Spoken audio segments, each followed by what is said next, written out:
Kidney और gall bladder stone के खात्मे का जरिया, फिर से पथरी न होने का मुकम्मल इलाज। आज ही तशरीफ लाएं R&S यूनानी pharmacy, first floor, syndicate bank, Bahadurpura x road, Hyderabad. अस्सलाम वालेकुम नाज़रीन, आइए नज़र डालते हैं देश की राजधानी नई दिल्ली और उत्तर प्रदेश से कुछ खास खबरों।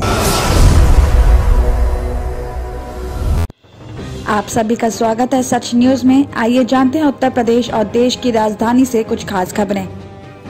आने वाले विधानसभा चुनाव से पहले ही बीजेपी महारैली से राष्ट्रीय जनतांत्रिक गठबंधन में एकता का संदेश देगी। पहली बार प्रमुख सहयोगी दलों के नेताओं के साथ प्रधानमंत्री नरेंद्र मोदी और मुख्यमंत्री योगी आदित्यनाथ एक मंच पर होंगे। मोदी ने योगी के कंधे पर हाथ रखा और ये जुगलबंदी जनता को रास आ गई। माना जा रहा है कि मंगलवार को नेता दिव्य विकास के एजेंडे के सफल संचालक के तौर पर जुगलबंदी करते नजर आएंगे। मिसाल के साथ विकास के सफल मॉडल को जनता के सामने रखेंगे। साथ ही वो किसानों और युवाओं का मन मोहने की कोशिश करेंगे। संदेश देंगे कि विकास से ही रोजगार की राह खुलेगी और इसमें युवाओं को सर्वाधिक अवसर मिलेंगे। बीजेपी के क्षेत्रीय अध्यक्ष डॉक्टर धर्मेंद्र सिंह का कहना है कि बीजेपी का मुख्य एजेंडा विकास है। इसी मुद्दे के सहारे मिशन 2022 का चुनाव जीतना है। विकास कार्यों के सौगात का फायदा सबको मिलेगा। महारैली ऐतिहासिक होगी, पूरा मैदान खचाखच भरा रहे, हमने ये फैसिलिटी की है, जनता इसे सुनिश्चित कर देगी। तो वहीं आने वाले विधानसभा चुनाव से पहले एनडीए के प्रमुख सहयोगी पहली बार एक मंच पर होंगे। प्रधानमंत्री के मंच पर अपना दल की राष्ट्रीय अध्यक्ष अनुप्रिया पटेल भी रहेंगी और अनुप्रिया की अति पिछड़ा वर्ग ओबीसी के मतदाताओं में अच्छी पैठ है। साथ ही ये भी बताया जा रहा है कि प्रधानमंत्री की महारैली में गोरखपुर, बस्ती और आजमगढ़ मंडल के 10 जिलों में 3.5 से 4 लाख भीड़ आएगी। गोरखपुर के 9 विधानसभा क्षेत्रों से ही सबसे ज्यादा भीड़ लाई जानी है। अलग अलग विधायक जिम्मेदारी निभा रहे हैं। चुनाव नजदीक आते ही रैलियों का दौर शुरू हो चुका है। इसे लेकर अलग अलग पार्टियों के नेता जनता की नब्ज टटोल रहे हैं, तो वहीं एक दूसरी पार्टियों की कमियां गिना रहे हैं।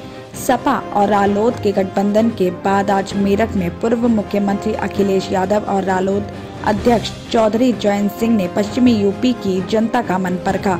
ऐसा पहली बार है जब दोनों दिग्गज नेता एक साथ कार्यक्रम स्थल पर पहुंचे और एक साथ मंच शेयर किया।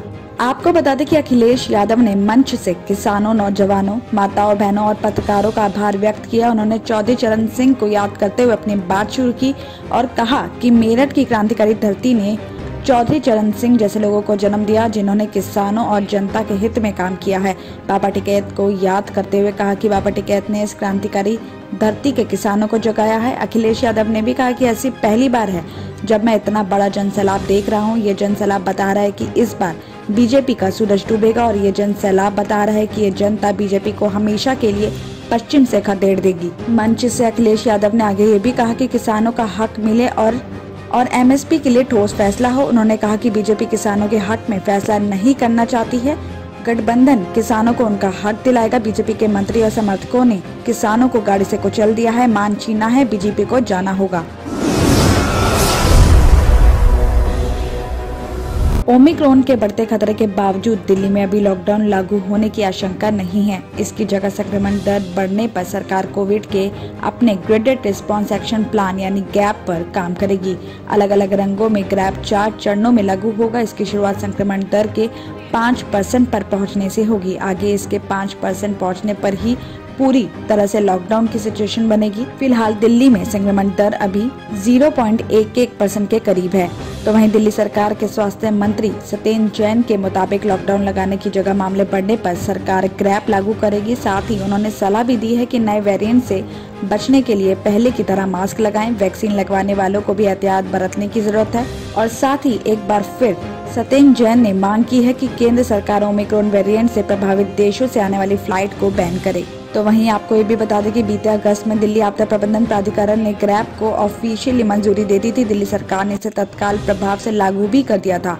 इसमें संक्रमण दर के हिसाब से 4 कलर कोड भी तय किए गए थे, yellow alert, amber alert, orange alert और रेड अलर्ट। इसी के साथ ही सत्येंद्र जैन ने सलाह भी दी है कि सभी को सतर्क रहने की जरूरत है। नया वेरिएंट बहुत ही तेजी से फैलता है और ये डेल्टा वेरिएंट से भी ज्यादा तेज है।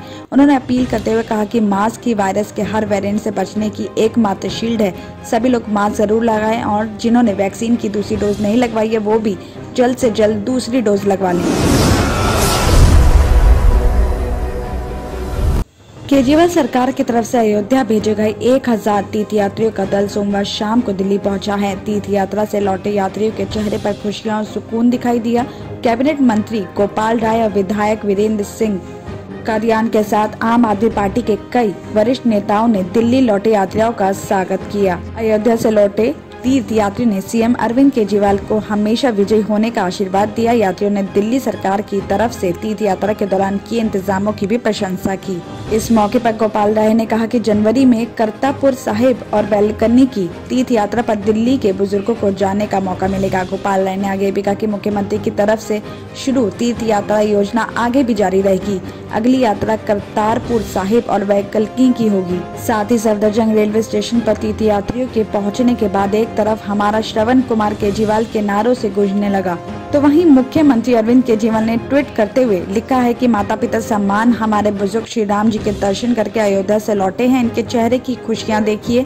पिछले महीने मैंने अपने दिल्ली वासियों से वादा किया था कि आपको अयोध्या जी की तीर्थ यात्रा करवाऊंगा, जो भगवान राम के आशीर्वाद से इतनी जल्दी संभव भी हो गया। दिल्ली और उत्तर प्रदेश की खबरों में आज इतना ही। बाकी देश भर की और तमाम खबरें जानने के लिए देखते रहिए सच न्यूज। किडनी के अमराज से परेशान मायूस लोगों के लिए खुशखबरी। R&S यूनानी फार्मेसी किडनी और गॉल ब्लैडर स्टोन के खात्मे का जरिया। अब UNI स्टोन कैप्सूल्स के जरिए खात्मा कीजिए। No operation, no side effects, 100% result. सिर्फ UNI स्टोन कैप्सूल से मुस्तहिक लोगों के लिए खुसूसी रियायत। फिर से पथरी न होने का मुकम्मल इलाज। दर्द, कॉन्स्टिपेशन और पुराने कब्ज से निजात पाइए। आज ही तशरीफ लाएं। R&S यूनानी pharmacy, first floor, syndicate bank, Bahadurpura x road, Hyderabad. Contact 9703 939 436 9063 383760।